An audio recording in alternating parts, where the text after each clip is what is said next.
మన దేశ వారసత్వానికి నలంద విశ్వవిద్యాలయం నిలువెత్తు రూపం. మన సంస్కృతికి నలంద యూనివర్సిటీ ప్రతీక.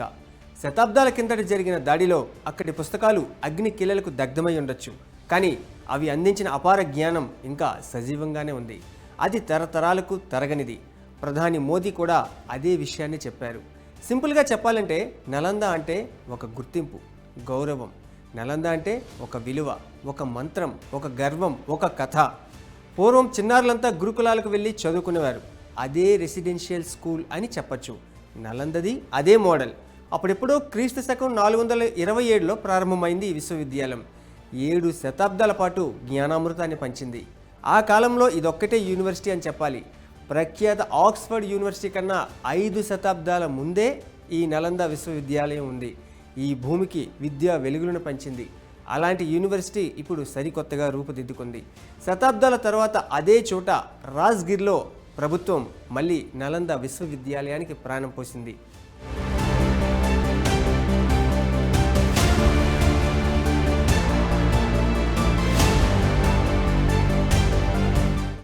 $455 ఎకరాల క్యాంపస్, 2 అకాడమిక్ బ్లాకులు, 1749 కోట్ల ఖర్చు. ఒక్కో బ్లాక్లో 40 తరగతి గదులు, 2000 మంది కూర్చునేలా అంతర్జాతీయ ఆడిటోరియం, సకల సదుపాయాలతో హాస్టల్, 100 ఎకరాల్లో చెరువులు, నీటి కుంటలు. ఈ లిస్టు చదువుకుంటూ పోతే చాలా ఉంటుంది. నలంద వర్సిటీకి ఉన్న పేరు ప్రఖ్యాతులను దృష్టిలో పెట్టుకుని ఈనాటి నలందలో ఇన్ని సౌకర్యాలను కల్పించింది ప్రభుత్వం.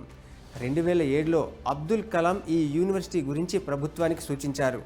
ఆయన విజన్ను ఆవిష్కరించారు. దీంతో అప్పటి బీహార్ ప్రభుత్వం కొత్త వర్సిటీ నిర్మాణానికి సిద్ధమైంది.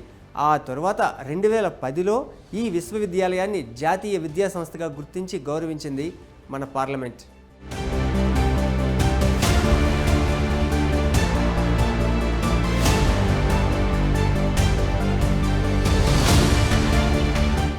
నలంద యూనివర్సిటీ చరిత్ర తక్కువేమీ కాదు.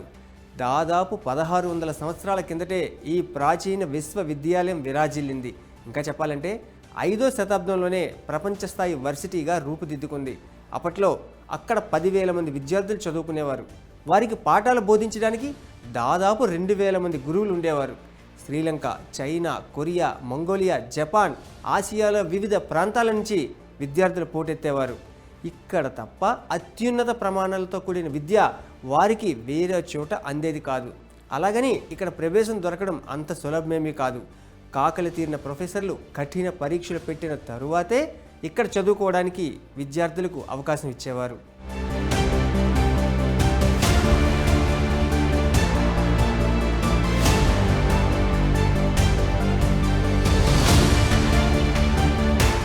ప్రాచీన నలంద విశ్వవిద్యాలయంలో దాదాపు 9 లక్షల పుస్తకాలు ఉండేవి.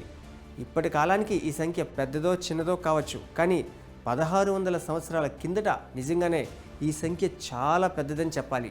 ఆ వర్సిటీ కూడా 3 భవనాలు, 9 అంతస్తులతో టీవీగా కనిపించేది. గుప్త సామ్రాజ్య పాలకుల కాలంలో ఇది ఓ వెలుగు వెలిగింది. కుమారగుప్తుడు రాజ్యపాలన చేస్తున్న సమయంలో అక్కడ ఫైన్ ఆర్ట్స్ స్కూల్ ప్రారంభమైనట్టుగా తెలుస్తోంది. ఒకేసారి 10,000 మంది విద్యార్థులు సమావేశమయ్యే స్థాయిలో ఆనాటి మందిరాలు అక్కడ ఉండేవి. అప్పటి పాలకులు కూడా దీని నిర్వహణకు అవసరమైన నిధులను సమకూర్చేవారు. అలా దాదాపు 700 ఏళ్ల పాటు ఎలాంటి ఆటంకం లేకుండా నలంద వైభవం సాగింది.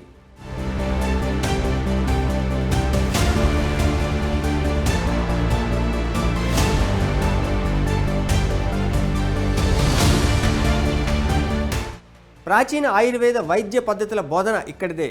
ఇక్కడ నేర్చుకున్న వారు తర్వాతి కాలంలో దేశ విదేశాలకు వెళ్ళారు. అంతటా ఆయుర్వేదాన్ని వాడుకలోకి తీసుకొచ్చారు. గణితం, ఖగోళ శాస్త్ర బోధనలో ఈ విశ్వవిద్యాలయాన్ని కొట్టేవారే లేరు. నిజం చెప్పాలంటే ఇదే వర్సిటీ ప్రభావాన్ని శతాబ్దాల పాటు వెలుగొందేలా చేసింది. మన గణిత శాస్త్ర పితామహుడిగా పిలిచే ఆర్యభట్ట 6వ శతాబ్దంలో ఈ విశ్వవిద్యాలయాన్ని స్వయంగా నడిపించాడని చెప్తారు. ఇక్కడ కాకలు తీరిన అధ్యాపకులను ఇతర దేశాలకు కూడా పంపించేవారు. వారు అక్కడ తత్వం, బౌద్ధాన్ని బోధించేవారని చెప్తారు.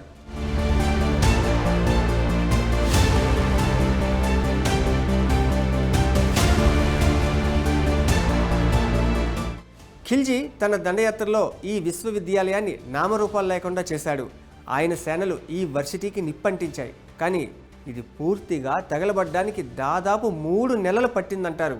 అంటే ఈ యూనివర్సిటీ ఎంత పెద్దదో, ఇక్కడి పుస్తక భాండాగారం ఎంత ఉండేదో దీనిని బట్టి అర్థం చేసుకోవచ్చు. అందుకే మన ప్రధాని మోదీ కూడా అగ్ని జ్వాలల్లో పుస్తకాలు నామరూపాలు లేకుండా పోవచ్చు, కానీ జ్ఞానం మాత్రం కాదు అన్నారు.